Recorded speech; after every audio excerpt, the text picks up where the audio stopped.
talks about that he was, forced to do essentially, because we'll talk about the production troubles at some point, but like the idea, like for this sequence in particular, he said it was because the shark was literally, the mechanical shark they had built was literally not available to him. He had to come up with a way to shoot it differently. And he was like, where did I learn that from? Like there are old Hollywood monster movies and disaster movies that I'm trying to incorporate. And by the time you get to the end of this film, we are doing straight up like B-movie craziness. But in the early goings, he was like, man, if I can't get this shit to work, I'm going to just use the Hitchcock strategy. Less is more. Yeah. And I love too how it kind of sandwiches the calmness with the terror and then the calmness again. Like when she first dives in, it's very just like elegant almost. She's doing like these leg movements and almost like what's that Olympic sport that they do where they do like the synchronized swimming. Yeah, synchronized swimming. She's like got her leg up. They have this really beautiful silhouette shot where her leg goes straight into the water, and it's just very calming and relaxing. And you're like, oh, what a nice drunk night with people just maybe falling in love or getting lucky, and then you have her being flung around and then the calmness. So I love that it's both of those things, and this creepy thought until the next scene, of course, where we see the hand and everything. But there's this creepy thought that like when she gets pulled under, that's it. Like there's no evidence. It's just she disappears, and it's so vast and scary in that way. That's where the sort of isolating factor of shooting it on the real water was such a big,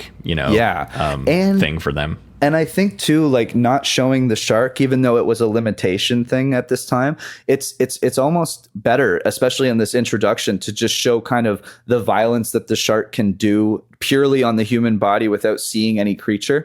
And then as the film goes on, it's a totally it gets more and happy more. Accident. Yeah, that they were like, that they ended up gradually revealing it in a way that feels earned and really satisfying. Because eventually, I forgot, like, and of course we'll get to more detail, but like the when they hit the last 30 minutes, they show the shark a lot. And it's awesome still, by the way. So it is really wild when I found out that was kind of the limitation at first, and that is why these things changed the script and the way that the film was made.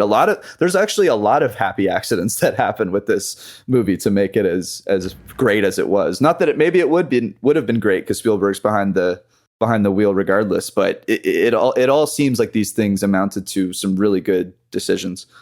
Yeah, I mean, it's one of the most sort of notoriously documented, like infamous troubled productions that somehow ended up being exactly what it was. And, like they, and it was choices, some of which were, obviously Spielberg's doing, because he was like, I'm a young hotshot director. The studio has trusted me with this, and I think it's going to really matter. And I think he's absolutely 1,000,000% correct that it mattered, that they are going to shoot this on location in Martha's Vineyard. They're going to shoot this on location in the ocean. They aren't going to recreate, these like water tanks and put boats in it and put the actors in a studio. They are going to go out and shoot this.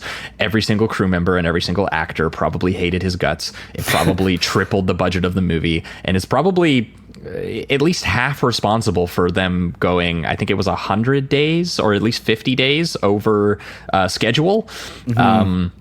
And people were almost injured because they had to like go out on the water, and there was, obviously boats and propellers involved. Well, and he was destroying cameras, and he was destroying audio equipment, and like it was it's just, again, famously, shooting on location is incredibly difficult. Every single filmmaker who has ever done it talks about that, and some of the best movies of all time take full advantage of that.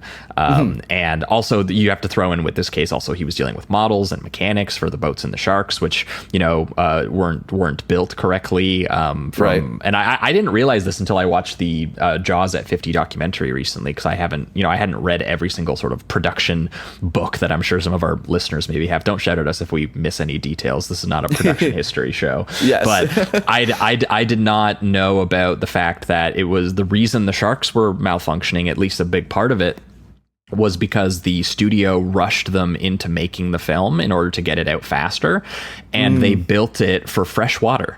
and they didn't build them for saltwater. And so they put them in the water, and they were basically getting ruined. It was like the same thing with Jurassic Park when they said that, you know, they were like, oh, we didn't design these giant animatronic dinosaurs to like be in a nighttime rain sequence, Spielberg. He's like, yeah, but it's going to look so fucking good. And again, he's right. He just, right. You know, he probably ruined, you know, a couple people's, you know, in lives. Yeah, I find the more I like learn about directing, it's more about just having the ego to go, we're doing it anyway, baby. And I kind of love that. Yeah, sometimes. And I mean, Spielberg was written about in the trades as this was being made as like a kid filmmaker who was blowing studio money on his toys, which is kind of 26, right? Which is honestly, they aren't wrong. Like, it's technically true, but it's just his insistence to not shoot in a tank and to go on a more uncontrolled water environment on the ocean, and exposing his cast and crewmen to the elemental troubles of wind and waves and sun and seasickness. And, you know, and it's just, you know, to credit him a little bit, it's like, it's why the movie has the mood that it has. It's why the actors feel so authentically in a lived-in environment. It's why the movie is as fucking good as it is, even if it was completely stupid and irresponsible. It was just like, you know, he got incredibly lucky that, you know,